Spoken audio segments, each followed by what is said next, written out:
Hello, everyone. Thank you so much for being here today. I'm Liz Bridgewater, the Director of Outreach at Climate Action Now. It will be just a few moments while people continue to gather. While we're waiting for everyone to join, I invite you to answer the icebreaker trivia question that you'll see pop up on your screen in just a moment. Alrighty, so you should be seeing a pop-up on your screen now with our icebreaker poll. The first question is, what's your current mood around climate change? Secondly, getting us to a core part of today's conversation, what makes you feel hopeful about climate change? And finally, what motivated you to join this monthly dose of climate hope event today? If you're feeling up for it, please also share your video so we can all see each other today. We will be recording this event and it will be available publicly online. If you do not wish to appear in any shared content, please keep your camera off. We'll send out a recording after this event. I'm very grateful that everyone is here today because even though the news has been challenging to read for a lot of reasons lately, there really is still hopeful information about the climate. We just don't hear enough about it. So thank you for joining us today to get your July monthly dose of climate hope. Let's share the results of our icebreaker poll now. Kaylee, would you share those results? All right. Hello, everyone. I'm Kaylee Beam, Director of Content at Climate Action Now. Like Liz said, I'll share the results of our icebreaker poll. And no worries if you didn't get a chance to participate and you're just joining us. We'll still go over them together. So you should be seeing those results shortly. Our first question is, what is your current mood around climate change? Definitely got a mix of responses here, a little bit of skepticism, a mix of many emotions. I think that's very fair. It's definitely a difficult time to be a climate advocate in the US, but I do love that so many of you are open to hearing about these solutions or feeling energized and ready to act because there really are reasons to be hopeful and so many solutions in progress around the world. So I'm glad we can be here together today to come together and talk about those things. On to our second question, what makes you feel hopeful about climate change? Again, we've got a great mix of responses here. I always love to see the enthusiasm for citizen advocacy because that's what we're all about here at Climate Action Now. But what I especially love is just how each and every option on this list makes someone on this call feel hopeful. So that's awesome. And today we'll definitely be hearing a lot about innovations in clean technology. So if that's what you answered, you're on the right call for sure.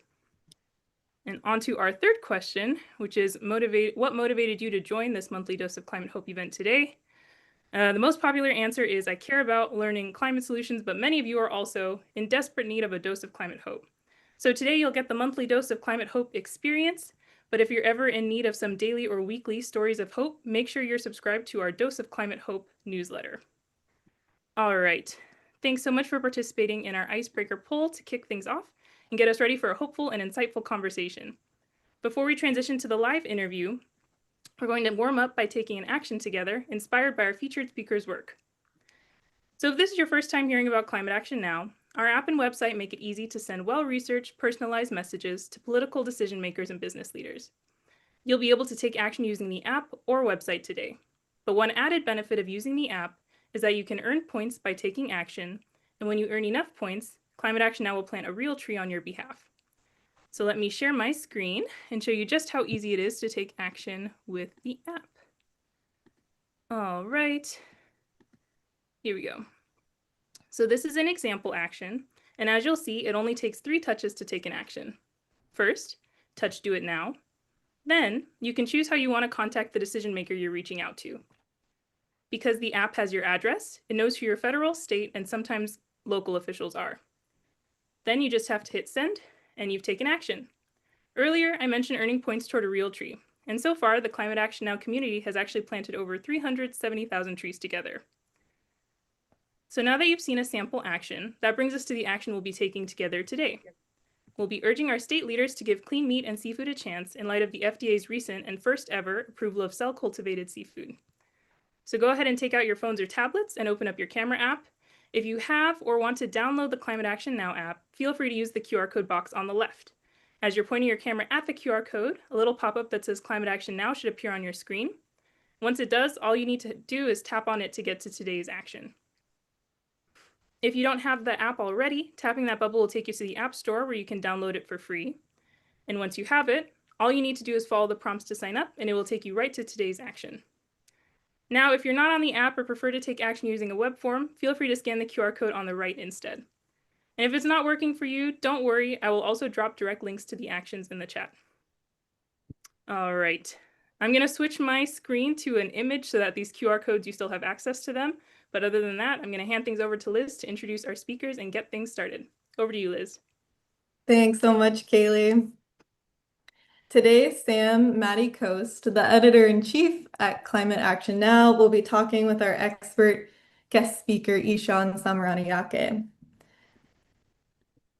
Eshan Samaranayake is an analyst at Better Bite Ventures, where he works with early-stage investments into climate-friendly agri-food tech startups across Asia Pacific. Eshan is the founder and author of Better Bioeconomy, a weekly newsletter about how biotech is transforming food and agriculture, including insights on commercial developments, scientific breakthroughs, and perspectives for a climate-friendly food system. Eshan is also the co-creator of Asia Climate Hub, a free database with 1,000 plus climate tech startups and investors dedicated to bridging the climate tech funding gap in Asia Pacific. We'll now transition into our live interview. As you hear from Eshan and Sam, please type any questions you'd like to contribute into the discussion into the chat. Over to you, Sam. All right. Hi. Thank you so much for joining us today, Eshan. Today we're going to be talking about a range of really cool new technologies that'll sort of all relatively in their early days, but I think have the potential in the upcoming years and decades to do for food what solar power and batteries are currently doing for energy. Utterly transform the sector, create a new age of abundance for humanity, and rapidly improve both availability and quality of a key good for human civilization while reducing the negative impact on the planet and particularly the contribution to climate change.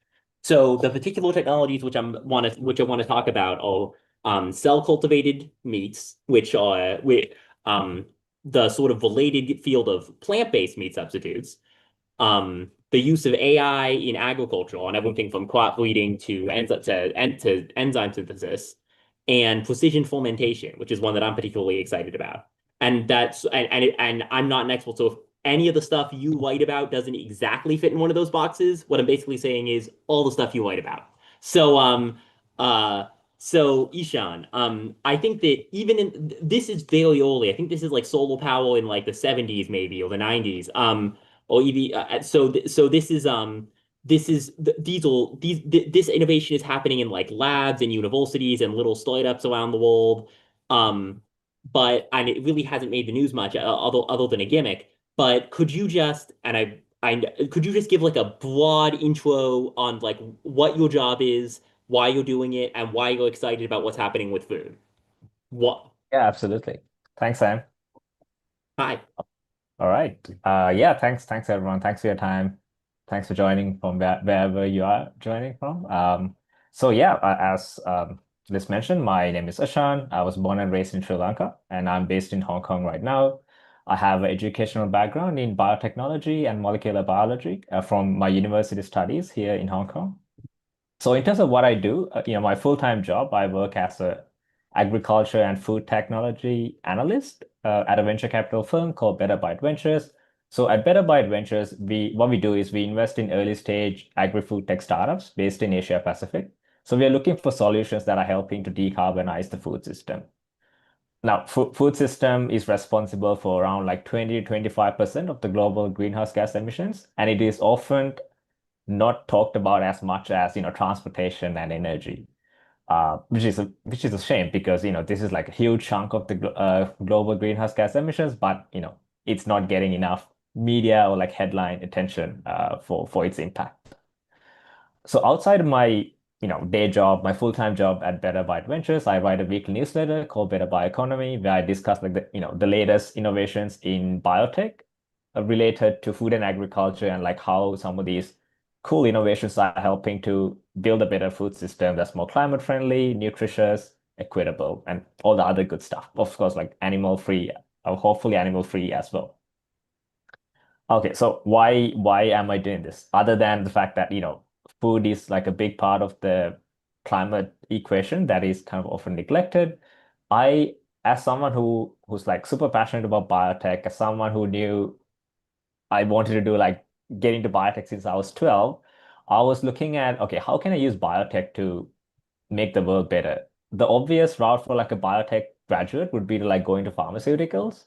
But because I graduated in like the middle of the pandemic, there was a lot of talk about food insecurity.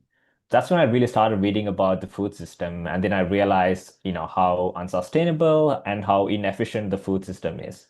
Now, in terms of like unsustainable. As I mentioned before, there's like tons of greenhouse gas emissions that are associated with animal agriculture and like the way that we currently predominantly make food. But also there's this inefficiency equation, especially with like again animal agriculture. If like for chicken, for example, who's already like that's already considered like a more efficient animal protein source, you feed in like 9 calories and you only get 1 calorie out. So it's like not the best use of our resources. And I saw an opportunity for biotech to, sorry, Sam. Sorry, Yeah, Sam. more just chiming in with what you're saying. More American farmland is devoted to growing plants to be eaten by animals than plants to be eaten by people. There's a vast amount of land that's just growing corn or other fodder to be eaten by cows. There's a massive just efficiency opportunity to cutting out the middleman. But on the other hand, people want to eat delicious steaks. So this is where the biotech play comes in. Yeah, exactly. So yeah, I saw an opportunity for biotech to make the food system more sustainable and more efficient.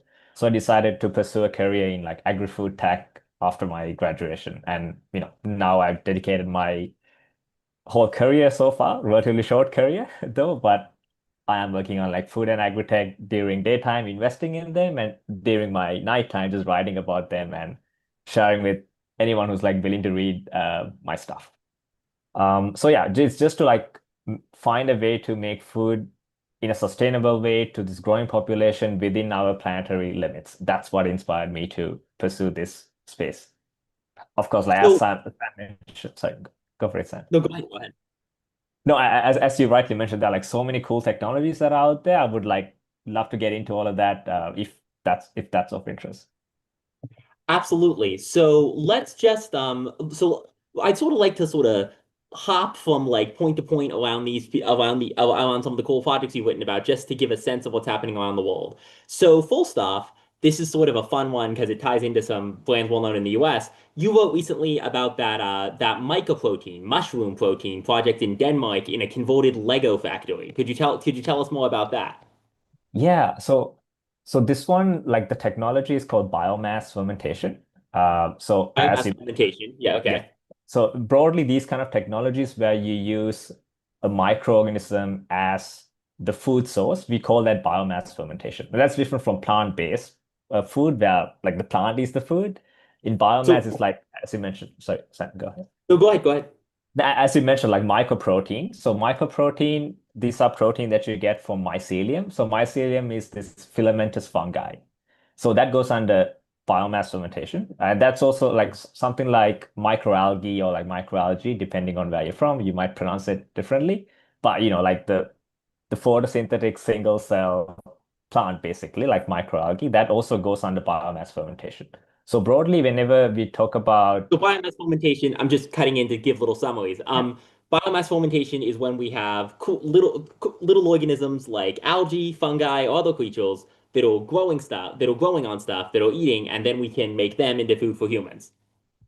Exactly. So what you do is you start with this microbial strain, and you can put them into these we call bioreactors. Essentially, these are like this huge stainless steel containers, kind of like the stuff that you would see in a brewery, like for Okay, making. yeah.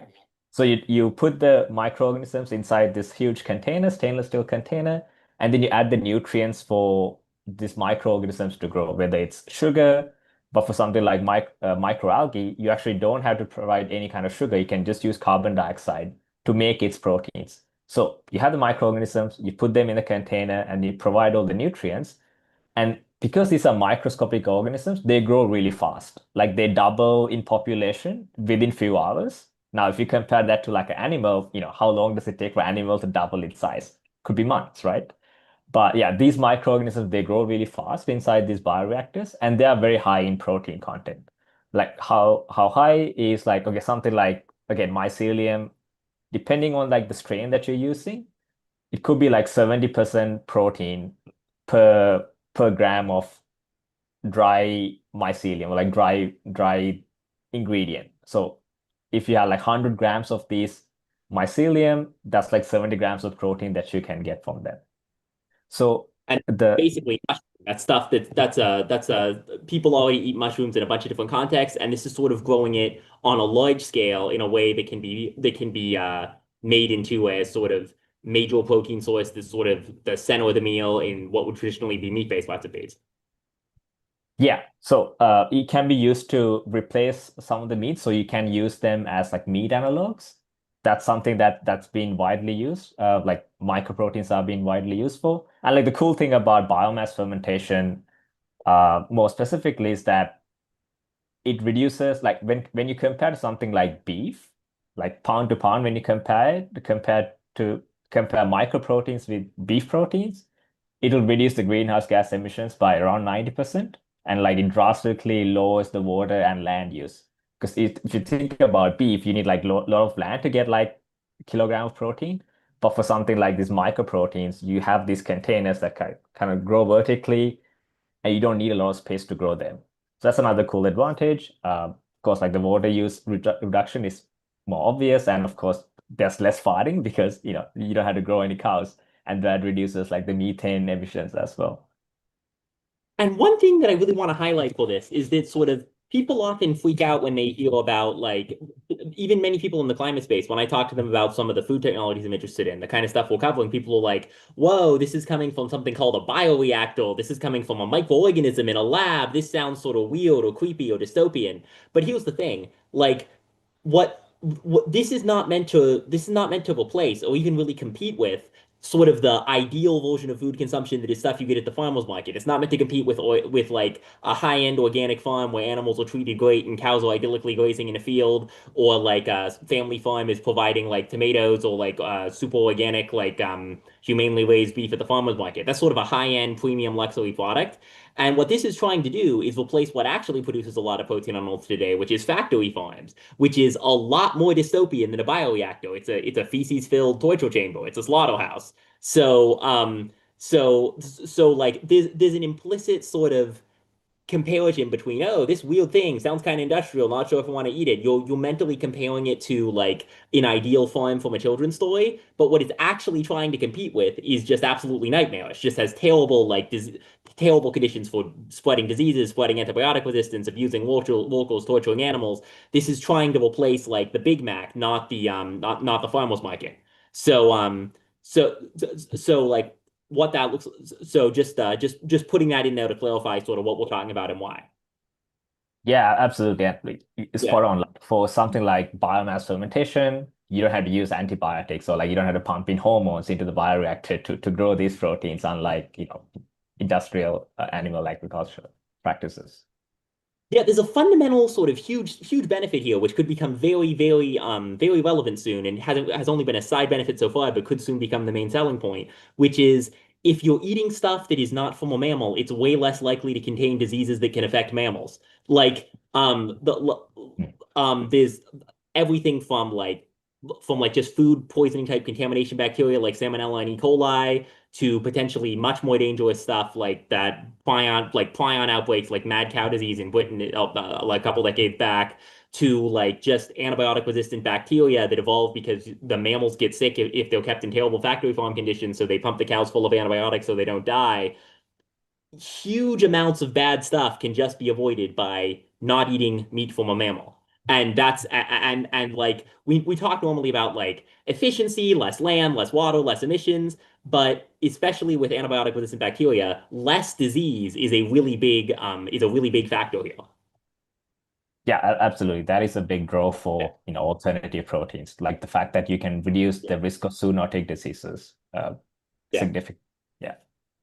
Yeah. So that's biomass fermentation. And before we move from biomass fermentation onto other subjects, I want to clarify. One of my favorite stories of sort of extreme biomass fermentation, because they've really sort of taken it to like close to its platonic ideal, is the solar food startup in Finland. I'm sure you've heard of. I know you know about them, Solein. Mhm. Could what Soline's doing, this is this company in Finland that's basically found a bacteria that grows by consuming carbon dioxide and electricity. And then you can centrifuge some proteins out of it to create sort of a golden protein powder, meaning Yeah. that company is actually the first entity in human history ever to produce protein that did not have photosynthesis involved in it somewhere, either by a plant or from an animal that's eating a plant. They are literally making food from thin air. So, so could you tell me what you that and that's sort of, could you tell me what you think of sort of that level of sort of extreme, well, extreme in a good way, very, very high performing precision fermentation that they're trialing in Finland right now? Yeah. So, Sam, like in terms of like technical framing, that would still be considered as biomass fermentation. Yeah. Precision fermentation, That's, maybe you can like get into like the difference between precision fermentation and biomass fermentation. But like Solar Foods, yes, they are like one of the leaders in gaseous fermentation, which is kind of a category under, I would categorize that under biomass fermentation. So yeah, as absolutely. as Just I sharing a mentioned bit. before at the start, yeah, sure. Maybe I'll No, go ahead, keep talking. I'm just showing this visual for something for people to look at with like your voice as a voiceover to give people a sense of what Soline is. Yeah, no, for sure. So the difference between like Soline and stuff that I mentioned, like this mycelium and like microalgae, is that they're using a different feedstock. Like for mycelium, like the biomass fermentation type that I mentioned before, they're using sugar to grow. But for Solar Foods, for the Soline protein, the microorganism is using, as you mentioned, the gaseous feedstock. So they're using gases to make proteins and like others, some other macronutrients that are also part of these microorganisms that are growing inside the bioreactor. Now, the difference Yeah, between precision fermentation, sorry, yeah, this go is ahead. I'm just you're leading. Yeah. yeah. So the key difference between biomass fermentation and precision fermentation is that in biomass fermentation, the microorganism is kind of like the product, like it is the food. But for precision fermentation, what you do is you modify the microorganism to make a protein that it usually wouldn't make. So that's a bit different. So like a classic example of a key application of precision fermentation is insulin. Like the way that we make insulin, that is precision fermentation. Now, you probably benefited from this technology if you like taken human insulin or like any kind of like some other vaccines that are also made using precision fermentation. So human insulins is like 1982 or like 1980s. It was made using precision fermentation in bacteria. And before that, extracting enough insulin for one patient for a year meant like processing pancreas, like this organism of a pig. Well, I think you need like 30 pigs to like, yeah, 30 pigs like worth of pancreas to just to cater for one person. Precision fermentation eliminated this need for all these animals by creating like a safer and more scalable supply. So what happens in precision fermentation is that you genetically program a microorganism like yeast or fungi or bacteria to produce in like food example, like an animal identical protein or fat without the animal.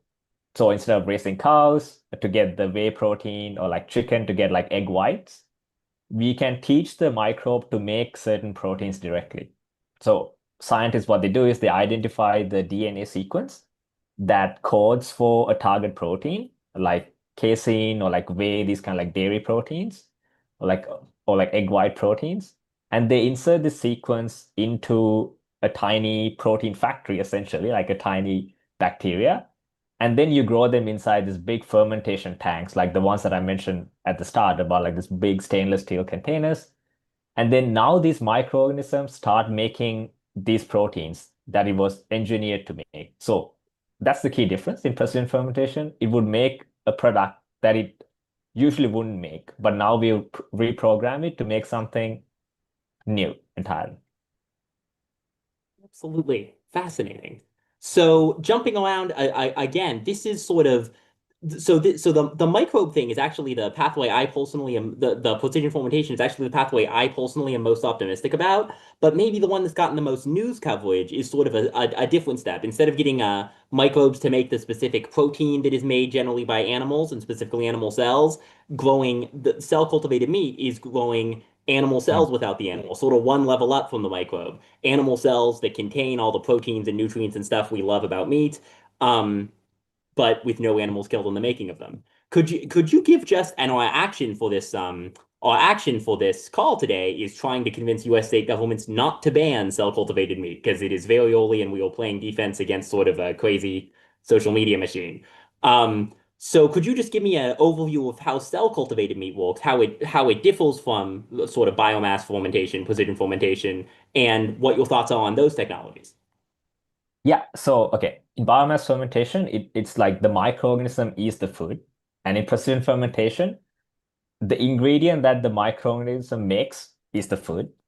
But in like cell cultured or like cultivated meat, that's like an identical cell from an animal. So this is not like, something like plant-based meat, you try to mimic animal-based products. But in like cell cultivated meat, this is like real animal cells that are grown outside an animal. So you grow these animal cells inside a bioreactor. So instead of like raising and slaughtering animals, you can isolate like a small number of muscles or like stem cells, we call them, like more technical cells. Like you can isolate a small amount of stem cells from a chicken or cow or fish, and these cells are fed with nutrients and like guided to, it's a bit technical, like to differentiate into cells. Like stem cells are cells that can kind of differentiate into any type of cells, like muscles, fat tissues. So what you do is you take the stem cell and you add the nutrients, and then you provide some kind of signaling for them to differentiate into certain tissues or fats. And just like how it would inside an animal, because even in like our bodies, like that's how stem cells differentiate. That's how we get different like muscle and like fat tissues by these differentiations. So we try to mimic that process inside a bioreactor instead of having to slaughter animals. So yeah, the way that the process works is that you isolate the cell and you put them in a bioreactor and you add all these nutrients that the cell needs to grow, amino acids, sugars, vitamins, and these cells would multiply into like big number of cells, and you can actually provide a scaffolding so that the cells know what structure to take. So the scaffolding just provides like a framework for the cells to grow into like a shape of a steak if that's what you want. So essentially what you've done is you created real animal meat outside an animal. But biomass fermentation is like microbial proteins, which is not animal proteins or like, yeah, seafood or Oh, anything like that. so that is fascinating. And of course, these are not mutually exclusive. I think I remember reading about a like a plant-based seafood that was using some microbioproteins from algae to mimic the taste of fish and stuff like that. You can mix and match. You can create products that have protein sourced from a number of these. Yeah, absolutely. And something that you mentioned in like the previous question that I forgot to address is that yes, cultivated meat, the biggest challenge right now for cultivated meat is that the cost of production is high. Like it's hard to compete with other other technologies that I just mentioned, like fermentation or even plant-based, like let alone conventional animal-based products. It's just that currently it's just too expensive to make these products. So one of the more successful ways that these products are entering the market is exactly the way that you mentioned, is using this hybrid approach. So instead of like 100% cultivated cells or like cell cultured cells, it's like 50% plant-based ingredients and then 50% cultivated, or like 50% microproteins and like 50% cultivated, because that brings the cost down and makes it much more acceptable for consumers to bear the cost of these products. All right, absolutely. In your specific job, sort of, I've covered to, no, wait, I'll cover a third one and then I'll get to the specific questions. So one other sort of application, that one other really interesting sort of technology emerging in the food space is the use of AI to do stuff like this, because AI has deservedly a terrible reputation among many parts of the US for enabling some terrible stuff, but it's also genuinely being used for some amazing scientific breakthroughs. And one of the things AI does really well is cross-reference a really huge database and come up with sort of novel iterations that are similar to the pre-existing content of that database, like the sort of glorified autocorrect function it does for text. But when you apply that to a database of proteins or enzymes or crop genetics or stuff like that, you can come up with amazing things. I did a daily dose recently about a startup trying to do like AI analysis of crop genetics to do much faster crop breeding for higher yields. And you've written about just in one of your recent newsletters that I have up, like there's there's just amazing there's like you're writing about AI powered crop immunity, like using AI to find disease resistance genes in corn. So could you tell me like some of the interesting stuff that that you see AI doing in the food space? Yeah, absolutely. Yes, so there's like two kind of broad technologies. There's food tech and there's agri-tech. So I'll start with like the food tech ones because Okay. we were talking about these technologies like a minute ago. Like for something like cultivated meat, for example, the way that you grow these cultivated meat products is that you need to add certain mix of nutrients. Like we call them like culture media, kind of like the feedstock for these, like food for these cells. Like each of these cells, if you want to get a certain property or like certain texture, certain aroma for this, you need to change the composition of the feedstock that you add, like the composition of nutrients that you add. That will change the final product. Now, depending on the final product that you want, you can mix and match certain nutrients.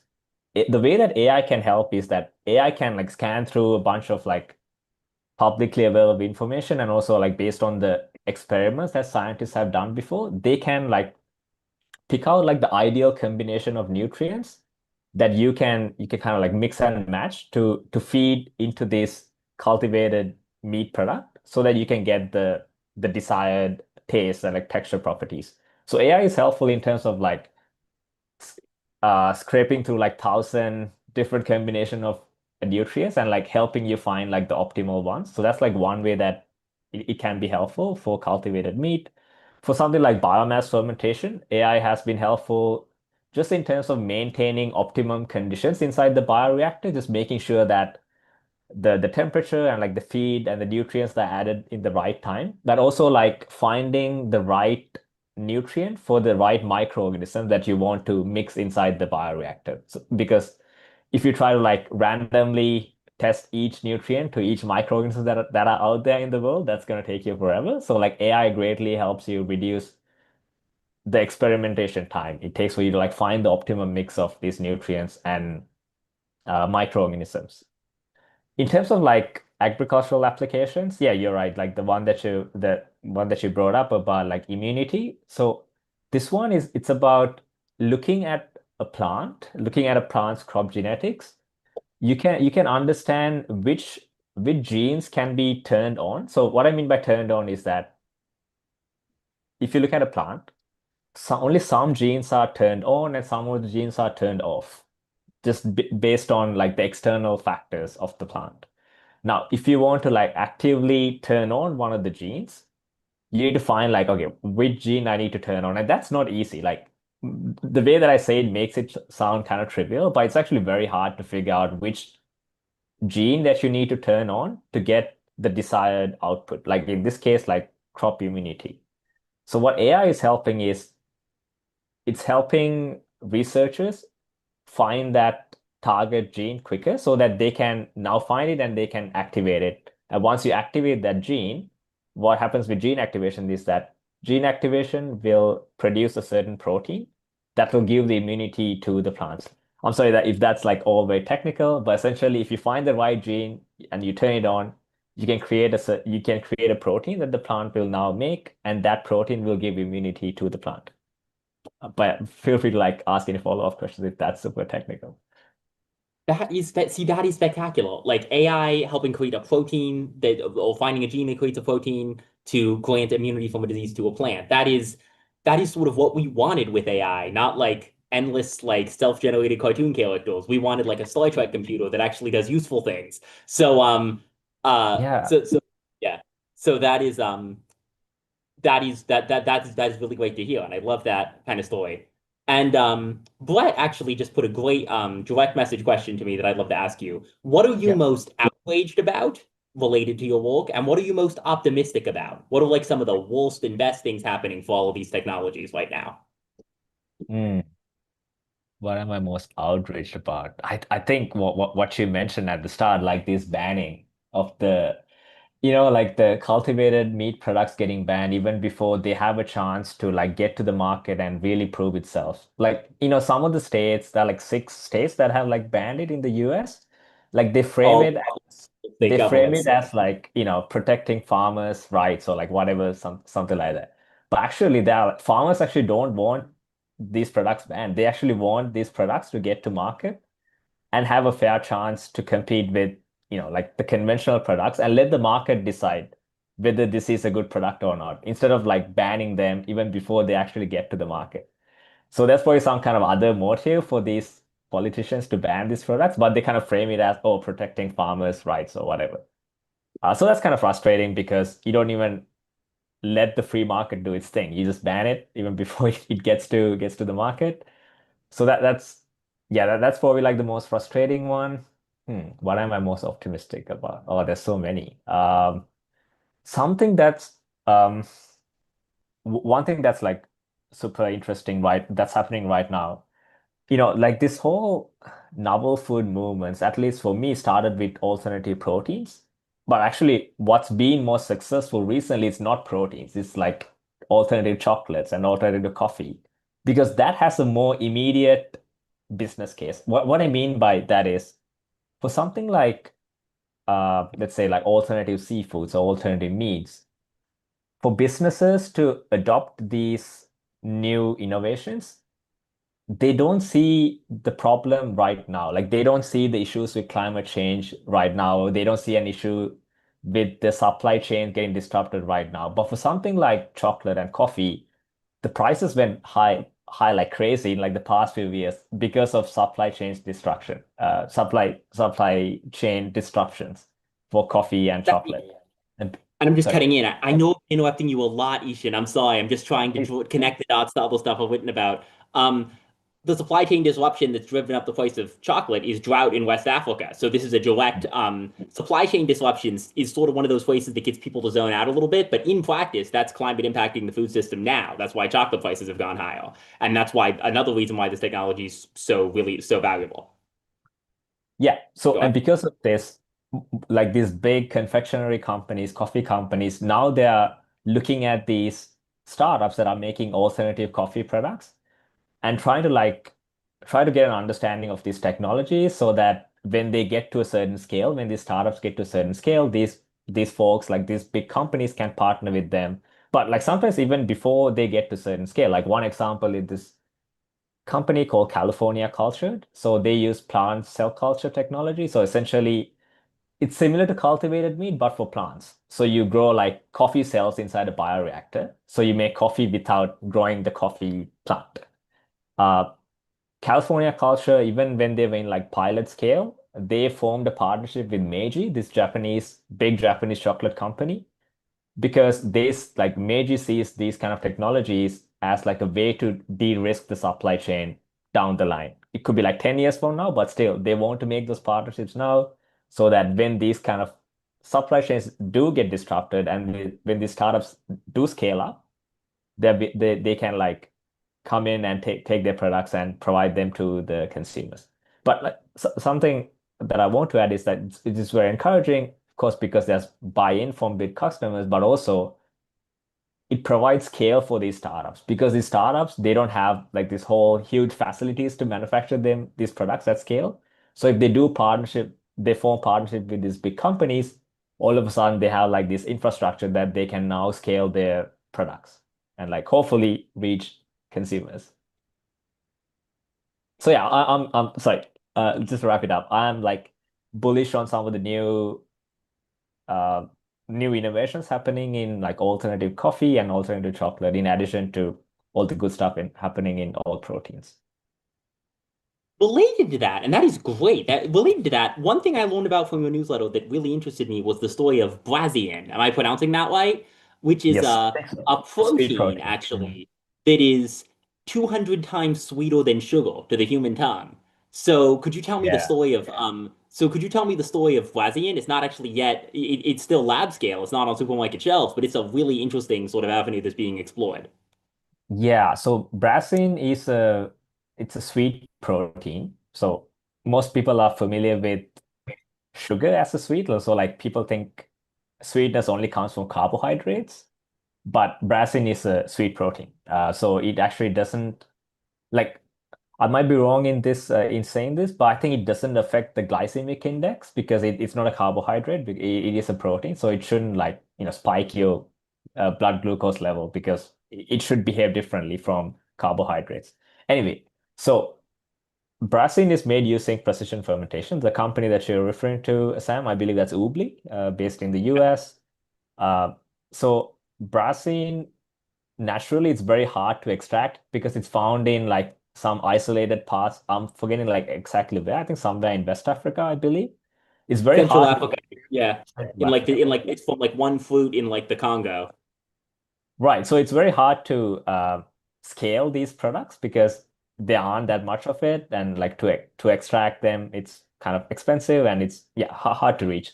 So that's one of the key advantages of precision fermentation is that you're not constrained by land or the supply chain. As long as you have like the gene that you can modify, that you can insert in the microorganism, and it can make the brassine sweet protein. So I think Obli, they're probably using a yeast, like a modified yeast, that has the genetic blueprint to make the sweet protein, and they can make the sweet protein inside a bioreactor. And yeah, it is 2000 times sweeter than sucrose. So you just need like a bit of it to get like the same level of sweetness that you get from, table sugar. So that also reduces like the amount of food that it needs to get the certain property that you desire. Oh, it's spectacular. So yeah, that there is just like an amazing amount of stuff being worked on. And I'm really excited about that. So before we take a couple potential reader questions, I've asked you a lot of questions and I have interrupted you a lot. I'm sorry, I just couldn't resist the opportunity to draw connections to sort of other parts of the US climate space and stuff we work on. What would you like to share that we haven't already discussed? Hmm. Oh wow. Because we discussed most of the big stuff. But I think something that we didn't get into that I think is probably worth at least touching upon is some of the applications on like the agricultural side. Like there are so much innovations in bio-based inputs. So what I mean by bio-based inputs is like you have fertilizers like synthetic fertilizers, which they've done a decent job at producing a lot of food like per given amount of land, even though like some people try to like demonize it. Again, like as Sam mentioned before the start of this call about like what happened in Sri Lanka. So yeah, I mean chemical fertilizers, they have been helpful, but it is also like not great for the environment if you use too much of it. So there's a lot of great innovations happening in the bio-based crop input space on the agricultural side of things. So like using live microbes or like naturally derived compounds as now this is not like using compost. These are like microorganisms that are like nitrogen fixing the bacteria that can like colonize the roots of the plants. They can absorb nitrogen from the atmosphere and then convert that into usable forms of nitrogen that plants can use. So you don't have to add synthetic fertilizers. Now there's so many great companies. Like one example is Pivot Bio. Therefore, like one of like the most innovative kind of novel fertilizer companies out there. You guys can look them up. Super interesting. Also biostimulants, just like another exciting space. So that's using something like seaweed extracts or like microbial secretions that are helping plants grow stronger and like handle stress better. So there's also like, before we don't have time to get into this, but if you do have time, read up about some of the bio-based crop inputs. There's a lot of great innovation happening there. So reducing the synthetic fertilizer use while also improving the microbial compositions of the soil, which has like other ripple benefits like improving the carbon absorption of soils, which is great as well. All right, that is spectacular. And so thank you so much, Ishan. There's a couple other there's a couple so there's a bunch of great questions. Um Well, okay, so one from Ms. Leslie Wharton. This development of new lab-based foods is fantastic, but how do you get it adopted broadly when you have huge agribusinesses that want to protect their way of making money? That's a very good question. I have some thoughts on that, but wanna hear your take on that, Ishan. Yeah, I think that is a good question, and it's still, you know, cultivated meat or like cell cultured meat products, they're still at the pilot scale, even though there are like some products on the market, especially recently in Australia when they got approved. This company called Wow, they got approved in Australia. That's VOW. Um, and they are already selling in Singapore, I think in like 35 restaurants in Singapore, I believe.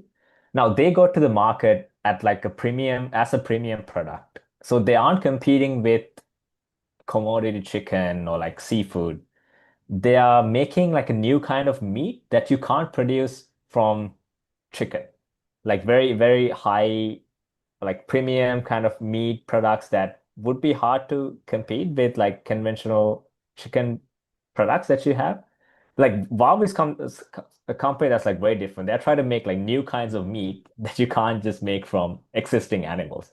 That's like one probably interesting angle, but I know it's not for everyone because not everyone's like curious to try like new kind of meats.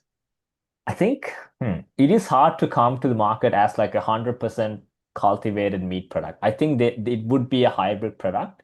It could be like 50%, animal meat and like 50% cultivated meat. That could be one route. I don't think we've seen a lot of as much as I would like this to happen. I would like to see like a meat company like JBS partnering with a cultivated meat company so that they can kind of de-risk the supply chain, or they can make like a hybrid product where it's, as I mentioned, 50% animal, 50% cultivated. But right now, like the way that they're entering the market is this blended product that is mixed with plant-based ingredients, because plant-based products, they kind of fall short on some of the texture and like the taste properties, and cultivated meat can help offset some of that. So there's opportunities for cultivated meat products to enter the market as like an enhancer for plant-based meat products, while they're not like one-to-one replacements for chicken. That's kind of like the entry part that I'm seeing in the short term. I know that's not like a great answer in the sense that, oh, it's gonna like replace chicken. I don't see that happening right now just because the scale is small and the cost is high. But on the other hand, like there's did like I one thing that really encouraged me was that I saw that the Chinese government just made a major investment in sort of a next generation food hub in Beijing. Like I saw, like I Yeah. China has if China could do even anything close to what it's done in renewable energy technologies for this in terms of bringing the cost down very fast, that would just change the world utterly. Um, Yeah. so a couple other leader questions. There's one from Jared. There are gaps between the developed and developing countries on nutrition. Do cell ag companies see themselves as contributing to closing those gaps? I would love to see like a leapfrog effect there. What do you think?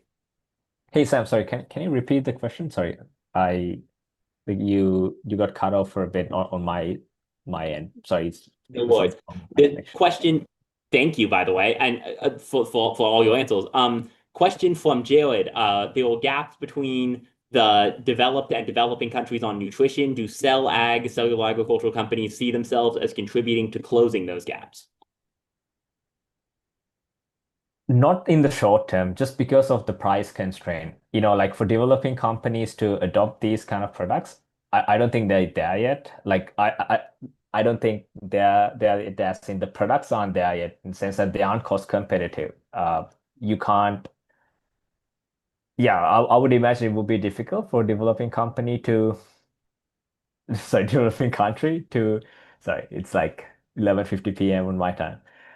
Yeah, in the short term, I don't think cultivated meat would be like the right product to fill the nutritional gap in developing countries, just because it's cost inhibitive, as I mentioned before. But for something like biomass fermentation, I think that could be a potential one.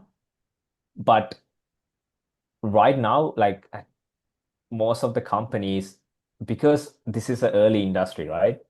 They haven't reached a scale where they can sell to a mass market. So they would target like higher end customers first, and as they scale, as they can bring the cost down, then they can reach the mass market. So it's like still to be seen whether like developing markets or maybe like an extension of that, maybe like low income nations are like the core target. Right now, there's, trying to stay alive in like this very difficult funding environment by getting revenue whatever way they can. And that most of the times includes like high value products. All right, that is fascinating. So, one other question that sort of touches on some of the potential customizability aspects. Does cultivated meat have the same cholesterol as wheel meat, animal-based meat? Yeah, I would imagine, but the thing is, I haven't worked on cultivated meat before, so you had to take my comment with a grain of salt. Because, it is coming from like it is supposed to be identical to the animal-based counterpart. So my intuition is that it might be similar. It might be like the same composition. Although, again, like take this with a grain of salt. Not sure if like the media composition change could alter the macronutrient output, like protein, carbohydrate, lipid, whether that composition can be changed by the kind of nutrients that you add to grow these cells. So maybe there's some room to like tweak this macronutrient composition, but I'm not sure if it can be like reduced to zero, like cholesterol levels. Not exactly sure about that. But that's cultivated meat where you're working with animal cells that have a bunch of pre-coded genetic instructions. I'm guessing with precision fermentation, you could kind of do whatever you want, right? Because you could Right. be, yeah, because you're tweaking the microbes to do whatever you want. Yeah. So yeah, exactly. Yeah. There's like less room to play with for cultivated meat than precision fermentation. And then there's one other question from a Mr. Akshansh. Products like Vow's foie gras and Eclipse's lactoferrin are really interesting because they work with the existing infrastructure bottlenecks of cultivated/fermentation technologies and can also be sold at a premium price point. What are some other products that can be produced by cultivated or fermentation technologies that fit this low volume, high value playbook? Yeah. Like, yeah, cultivated up, you can sell a lot at a lot higher price per pound than cultivated beef. Yeah, so I mean, lactoferrin, as you mentioned, is a good one. Sorry, I think it's a he. I'm not sure. I don't want to assume. As I'll just say they, as they mentioned, lactoferrin is definitely one. I think another easy, not easy one, another one that we are seeing a lot, like another high value, low inclusion product that we are seeing emerging in addition to lactoferrin, as they mentioned, is sweet protein. Is something that we mentioned braising as like a sweet protein. That's another like low low volume, high value product that would be like ideal for precision fermentation companies to target compared to something like dairy, which is like a commodity product, which is harder to compete at the current scale.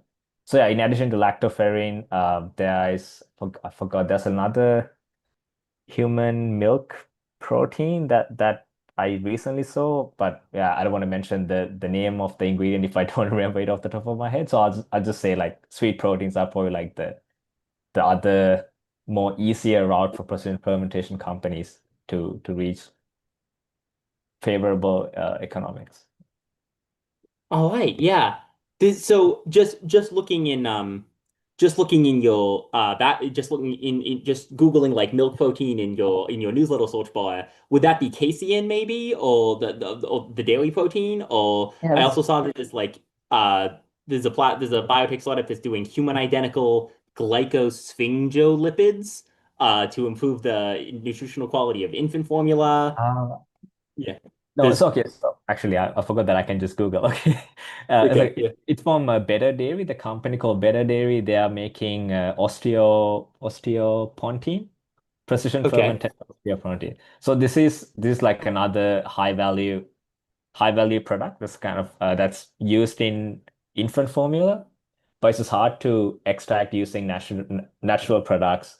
So again, this is like ideal use case for precision fermentation where it's hard to or it's expensive to extract them using natural products. So it's just makes more sense to make it using precision fermentation, and then you can be cost competitive even at pilot scale, and you don't have to get to like large scale to bring the cost down enough to compete with the conventional product for this one.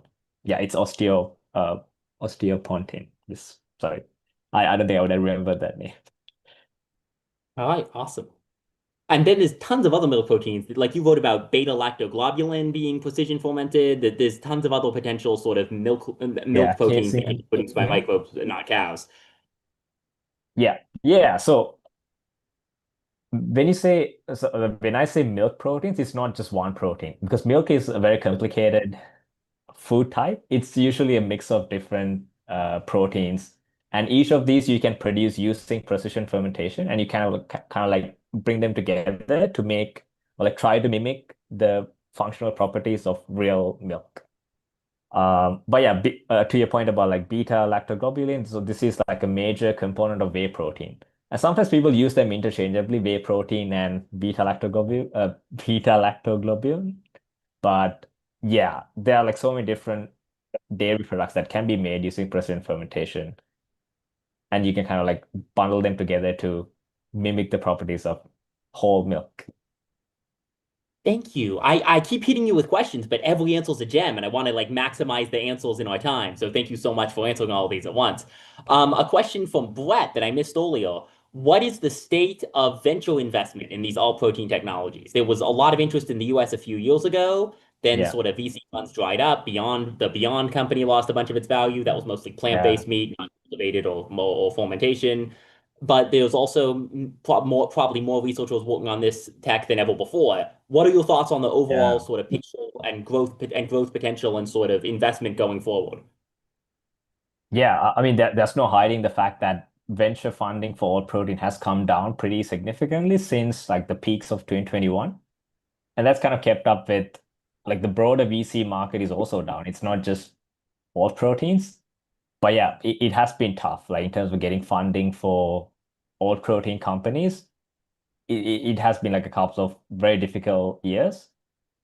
And right now, the kind of technology that's being like when I look at like the most recent like full year funding or project funding data for like at least for VC funding, I think fermentation companies captured like 60% of the funding. Like fermentation is like clearly the favorites among investors compared to plant-based and like cultivated. The thing about cultivated, especially, is that the scientific innovation it has like exponentially gone up since 2021, but the funding has come down pretty dramatically, which is kind of sad. Like in terms of like the research front, it's growing pretty rapidly, but like investors are more cautious about this technology just because the time it takes to generate revenue from these products is just longer than something like plant-based or like fermentation-based companies. Fermentation-based companies are the ones that, as I mentioned before, they are the favorites among the like the three broad categories of all proteins. So it's plant-based, fermentation, and cultivated proteins. Fermentation, just because it the issue with plant-based proteins is that there's this there's a lot of backlash for plant-based proteins about being overly processed because you use so many different ingredients to mimic meat if that's what they're going for. But for something like fermentation-based products, the list of ingredients are much cleaner because you can mimic something like meat more closely using like mycelium-based products than by using different combination of plant-based proteins. So fermentation, like the ingredient list is cleaner, and because of that, the consumer acceptance tends to be higher for that one. And investors tend to follow that, they tend to follow what the consumers want, right? And if you can do more with fermentation-based products with less ingredients, then that tends to be the one that's more favorable. But also, like to the point about fermentation, it is kind of broad. So when I say fermentation, they also have precision fermentation and all these high-value ingredients, lactoferrin, sweet proteins, the ones that can be sold at like a commercially competitive price, they are also made using fermentation. So that's like another reason why investors are drawn towards fermentation than some of the other technologies in all proteins. But yeah, overall they have come down. TBD to see like how they will recover in the next few years. All right, it looks like we're nearing the end of our time. Just want to say thank you so much, Ishan, for sharing your incredible expertise, really encourage everyone to check out Eshan's newsletter, Better Bioeconomy on Substack, which is really great. And I find it personally very inspiring for the future of human civilization and food supply. And just round of applause for Eshan, so to speak. Thank you so much. No, thank you. Yeah. Thank you. Thanks for having me. Really appreciate it. Yes, thank you so much, Eshan. And thank you so much, everyone, for joining in today. You're really the backbone of what makes these events work. This brings us to the end of the event today. We'll send out a recording probably tomorrow morning. And for our planning team, we'll open our optional debrief now, and that's just for the panel only. Thank you so much, everyone. Have a great rest of your day. Thank you, everybody. Have a good Thanks, day. everyone.